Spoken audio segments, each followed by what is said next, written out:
Hello my people, j'espère que vous allez bien. Petite vidéo astro, je triche à mort car je la fais aujourd'hui, on est vendredi. Je prends quelques jours d'avance pour faire cette vidéo là. Aujourd'hui on m'a demandé en fait de faire une vidéo sur les ascendants Verseau. Donc c'est assez marrant parce que c'est la première fois que je regardais la vidéo car je ne suis pas ascendant Verseau. Mais je me suis reconnue de fou dans cette vidéo par rapport à certaines choses. Et pourquoi? Parce qu'en fait dans ma carte astrale j'ai des planètes, deux planètes très importantes dans le signe de Verseau et dans une maison en particulier. Et donc je peux comprendre qu'on ait pu penser que je sois ascendant Verseau, mais non, je ne suis pas ascendant Verseau. Donc voilà, j'aurais bien aimé. Enfin, j'aurais bien aimé sauf le côté avec le scorpion, mais sinon j'aurais bien kiffé, ouais. Alors, un ascendant Verseau, en fait, un ascendant Verseau, c'est ce qui va nous permettre de comprendre en fait votre façon de gérer votre vie, plus ou moins les dynamiques que vous avez eues au sein de la famille, les dynamiques de couple, les dynamiques amicales, les dynamiques familiales, les dynamiques fraternelles, amoureuses ou professionnelles. En fait, un ascendant, ça nous permet vraiment de voir plus ou moins comment votre vie va se développer, mais il ne faut pas oublier qu'en fait, chaque passement de planète dans les signes et dans les maisons peuvent accentuer, atténuer ou développer certaines caractéristiques de votre personnalité. Donc ça reste toujours quelque chose d'individuel, mais là en fait la vidéo que je fais, elle est vraiment très généraliste. Alors les ascendants Verseau, mon papa c'était un Verseau. Les ascendants Verseau, c'était pas un ascendant Verseau, mais c'était un Verseau. Alors les ascendants Verseau en fait ce sont les universalistes. C'est vraiment les gens qui... Fuck. Non, je vous jure, je suis pas ascendant Verseau. C'est vraiment les universalistes, c'est vraiment les gens qui sont très curieux, qui adorent apprendre, qui adorent apprendre tous les modes de fonctionnement, de création, et qui aiment comprendre en fait comment et pourquoi les choses ont été créées. Et ce sont vraiment des gens qui aiment aussi apprendre à tous les niveaux, c'est-à-dire que ce soit scientifique, que ce soit astronomique, que ce soit ésotérique, que ce soit sociologique, psychologique, tout ce qu'ils peuvent apprendre, ils le dévorent. Alors les ascendants Verseau font du coup de très bons astrologues, puisque ce sont des gens qui aiment fouiller, ce sont des gens qui aiment découvrir, ce sont des gens qui aiment se challenger mentalement et intellectuellement. Alors la deuxième maison en fait c'est la maison de la famille, c'est la maison des valeurs familiales, c'est la maison de l'héritage et ce genre de choses là. En fait ce qu'il faut savoir c'est que pour les ascendants Verseau, ils ont une famille qui est vraiment très orthodoxe. C'est-à-dire que vraiment une famille absolument pas banale et très particulière. Sûrement ils peuvent avoir un père ou un des parents en fait qui a un métier très particulier, genre pasteur ou poète ou des activistes. Vous voyez les parents activistes et du coup vous avez un enfant qui a un lifestyle qui est complètement différent des autres enfants et ce genre de choses. Alors la troisième maison c'est tout ce qui représente la communication et la fratrie. Et en fait comme c'est le signe de Bélier qui habite cette maison là et que le signe de Bélier est lui géré par la planète Mars, en fait les ascendants Verseau ont tendance à avoir soit une communication qui est très complice et très maligne et très fun et très dynamique avec leurs siblings, avec leur fratrie, ou soit ils vont avoir une communication qui justement est assez violente, jalouse, compétitive et même limite un peu je te poignarde dans le dos dès que je peux et tout avec leurs frères et sœurs. Alors la quatrième maison des ascendants Verseau, c'est la quatrième maison en fait c'est le foyer, c'est la mère, la relation à la mère, le foyer et la maison que vous allez avoir surtout après le mariage. En fait ce qu'il faut savoir c'est que les ascendants Verseau ils font partie de ce genre de personnes qui se sentent un peu lésées émotionnellement par leur mère, donc ils ont tendance, par contre eux ils ont tendance à vouloir créer pour leur famille et leurs enfants le foyer qu'ils n'ont jamais eu.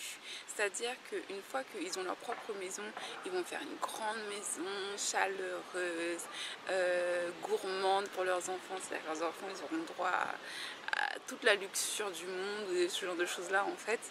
Et voilà. Alors la cinquième maison, c'est la maison des enfants, c'est la maison de la créativité, c'est la maison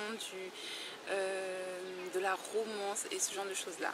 En fait ce qu'il faut savoir c'est que comme c'est le signe de Gémeaux qui habite cette maison là et que le signe de Gémeaux est gérée par la planète Mercure, ils ont des enfants qui sont très intelligents, calculateurs, communicatifs et ce genre de choses-là. Du fait que les ascendants Verseau ont beaucoup de facilité avec tous les domaines scientifiques et que ce sont des vrais chercheurs dans l'âme, du coup eux-mêmes ont des facilités pour tout ce qui est écriture. C'est vraiment des personnes qui peuvent écrire des longs livres romantiques ou ésotériques et ce genre de choses là et en faire leur métier. Alors la 6e maison, en fait, c'est la maison de la vie de tous les jours, c'est la maison des ennemis, c'est la maison des ennemis de la vie de tous les jours, c'est aussi la maison aussi de la cour de justice, c'est la maison du tribunal, c'est la maison des dettes et ce genre de choses là. En fait, ce qu'il faut savoir, c'est que comme c'est la lune qui habite cette maison là, et que la lune est gérée par la... Non, et que c'est Cancer qui habite cette maison-là et que Cancer est géré par la lune, ben en fait, cette maison-là est très fluctuante. C'est-à-dire qu'un coup, ils ont des hauts, un coup, ils ont des bas. Un coup, ils ont beaucoup d'ennemis, un coup, tout le monde les kiffe. Un coup, ils ont beaucoup de dettes, un coup, ils sont blindés à mort. Ou pas forcément beaucoup de dettes, mais un coup, ils perdent de l'argent, un coup, ils reviennent, ils récupèrent de l'argent et ce genre de choses-là. Donc en fait, tout va par fluctuation. La maison, en fait, c'est la maison qui est juste en face de la première maison. La première maison, il faut savoir que c'est vous, que c'est votre personne, la façon dont vous êtes perçu, ce genre de choses-là. Et en fait, la 7e maison, ça représente votre partenaire, ça représente le genre de relation que vous allez avoir avec cette personne-là. Donc comme c'est le signe de Lion qui habite cette maison-là, et que le signe de Lion est lui géré par la planète Soleil, en fait, ce qu'il faut savoir, c'est que les ascendants Verseau sont du coup attirés par des gens qui ont toutes les énergies d'un lion, donc c'est-à-dire Starfame et ce genre de choses-là. Alors c'est là où je ne suis pas ascendant Verseau, parce qu'à la base, c'est plutôt... Moi, j'aime bien être discrète. En fait, ce qu'ils ont, c'est que du coup, eux, ils sont attirés vraiment par une personne qui, elle, est connue, qui a beaucoup d'ego, beaucoup de confiance en soi, qui est très extravertie. Et en fait, les ascendants Verseau sont plutôt des gens introvertis de nature. Et en fait, quand ils ont une personne qui est plutôt... il fait chaud. Ils sont attirés vraiment par des personnes qui ont beaucoup d'ego, qui ont des grandes relations dans le domaine politique, des grandes relations dans le business. Ils sont vraiment attirés par des gens qui vont briller dehors et tout.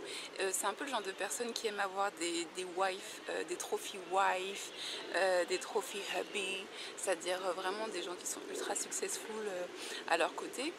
Parce qu'en fait, pour eux, c'est comme une façon de briller aussi sans avoir à faire... sans avoir besoin d'avoir la personnalité pour briller. C'est-à-dire que briller, ça vous ramène aussi beaucoup de problèmes. Donc en fait, vous voyez ce que je veux dire? Donc du coup, eux, ils aiment bien avoir un partenaire qui plutôt va sur le front de cette façon-là. Et eux, ils s'occupent du backstage. Alors la 8e maison, en fait, c'est la maison qui...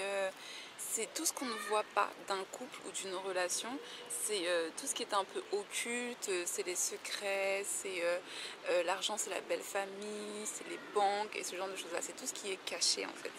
Et pour les ascendants Verseau, en fait, ce qu'il faut savoir, c'est que du coup, c'est c'est le signe de Vierge qui habite cette maison-là, avec le signe de Vierge est lui contrôlé par Mercure. Et comme je vous l'ai déjà dit, les Vierges sont très calculateurs, très méticuleux, très perfectionnistes et ce genre de choses-là.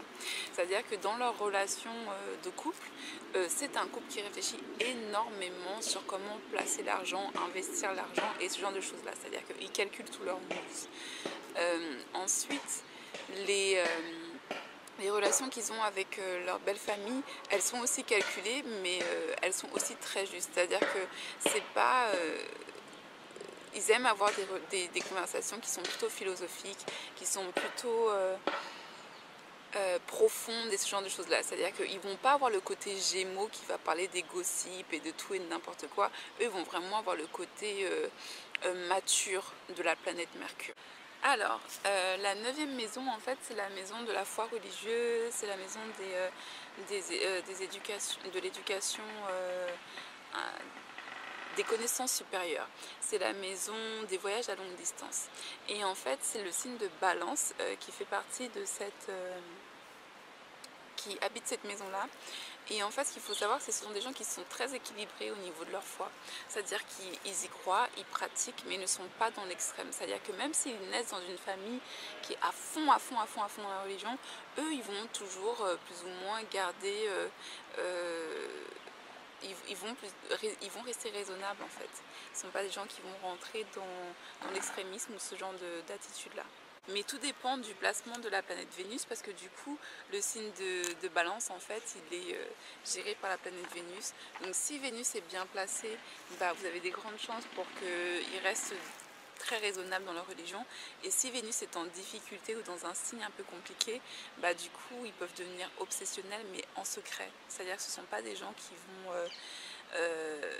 voilà, ça va pas être les gens, voilà, vous voyez dans la rue là, les gens qui vont faire du prosélytisme ou ce genre de choses là, qui vont parler de leur foi, bah eux ça va pas être comme ça en fait, ça va plutôt être en secret.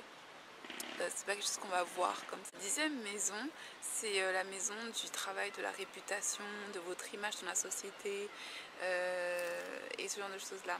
C'est aussi la maison du gouvernement d'ailleurs, je le dis jamais, mais c'est aussi ça. Et en fait, la 10e maison, du coup, elle est habitée par le signe de Scorpion.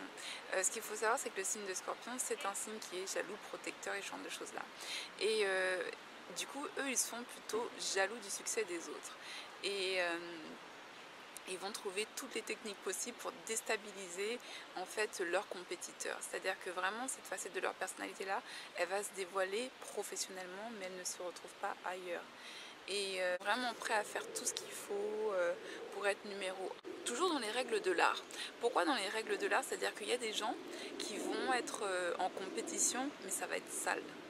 Ça va être sale. C'est vraiment les gens, s'ils peuvent vous envoyer la mafia, ils le font. Alors que les ascendants Verseau, ils vont pas le faire. Pourquoi? Parce qu'en fait, ils sont quand même, en fait, les Verseaux, c'est quand même un signe qui lui appartient à la planète Saturne. Et la planète Saturne, c'est la planète de l'effort, c'est la planète de l'honnêteté, c'est la planète des vieux, c'est la planète du gouvernement et c'est la planète du karma. Donc en fait, les ascendants Verseau ont vraiment cette conscience-là. Du coup, ils vont vous jouer sale, mais toujours dans les règles du jeu. Vous voyez ce que je veux dire? Parce que eux, s'ils ne jouent pas dans les règles du jeu, ils prennent cher direct. C'est vraiment les gens, vous voyez, qui essayent de jouer dirty, ils prennent cher direct. On en vient aussi à la 7e maison et à leur partenaire. En fait, comme ils ont leur partenaire, qui est quelqu'un de très connu, c'est vrai que les ascendants Verseau ont vraiment tendance à profiter de l'influence de leur partenaire. Pour profiter, c'est pas forcément mal, hein, mais à profiter de l'influence de leur partenaire pour justement pouvoir schématiser une bonne image publique et pour pouvoir bien travailler leurs moves et accomplir ce qu'ils avaient envie d'accomplir. La 11e maison, c'est la maison des gains, c'est la maison de la fortune. La fortune, c'est la chance aussi, c'est la maison du réseau social, c'est la maison du réseau professionnel. Et en fait, pour les ascendants Verseau, du coup, c'est le signe de Sagittaire. Et Sagittaire est géré par la planète Jupiter. Et ce qu'il faut savoir, c'est que la planète Jupiter, c'est vraiment la planète de l'expansion. C'est-à-dire que là où vous allez avoir Jupiter, tout va s'agrandir. Et en fait, pour eux, déjà, ils ont un large réseau. C'est vraiment des gens qui ont un réseau qui s'étend partout. Et que ce soit des gens charpentiers, scientifiques, businessmen, politique ou ce genre de choses-là. C'est-à-dire que même s'ils vont avoir une personne qui est plombier dans leur réseau, ce qu'il faut savoir, c'est qu'ils vont avoir le meilleur plombier de la ville. Vous voyez ce que je veux dire? C'est le plombier, vous l'appelez, il vous dit tout, il sait tout et ce genre de choses-là. Alors la 2e maison, c'est la maison de la spiritualité, c'est la maison de tout ce qui est inconscient, c'est la maison de la méditation aussi, et c'est la maison de l'isolation. Comme c'est le signe de Capricorne, il faut savoir qu'en fait, le signe de Capricorne n'est pas à l'aise dans ce genre de maison-là, parce qu'en fait, les Capricornes sont des gens carriéristes, et du coup, en fait, leur carrière les isole. Et le fait que leur carrière les isole, c'est quelque chose qu'ils vont vivre très mal. Et enfin, très mal. C'est quelque chose qui va les mettre dans un certain manque de confort. Et en fait, et donc pour eux, en fait, être loin de chez eux ou faire partie d'un milieu très très spirituel tout le temps ou faire partie d'un milieu caritatif, même si c'est leur carrière, en fait, c'est quelque chose qu'ils vont vivre comme beaucoup d'énergie à donner, d'énergie à donner, comme quelque chose qu'il faut dépenser en fait. C'est-à-dire que vraiment, ils vont pas le vivre comme wow, I'm living my dream life et ce genre de choses-là en fait. Ils vont vraiment le vivre comme je donne beaucoup dans ce que je fais, mais ils vont le faire quand même. Vous voyez ce que je veux dire? Les gens qui sont un peu frustrés par ce qu'ils font, mais ils aiment le faire et ils le font quand même, bah c'est un peu cet aspect-là. Donc voilà tout sur les ascendants Verseau. Si vous gérez l'anglais, n'hésitez pas à aller regarder la vidéo de capillarage parce que du coup moi je simplifie un peu tout et lui donne un peu plus d'informations et tout. Donc voilà, je vous fais des énormes bisous, on se voit bientôt pour les vidéos de la semaine prochaine. Je vous fais des énormes bisous. Si vous connaissez des ascendants Capricorne ou même des Capricornes, c'est le moment de leur montrer la vidéo. Aimez, partagez, commentez, je lis tout, je vois tout, je vous fais des bisous, à très bientôt. Bye!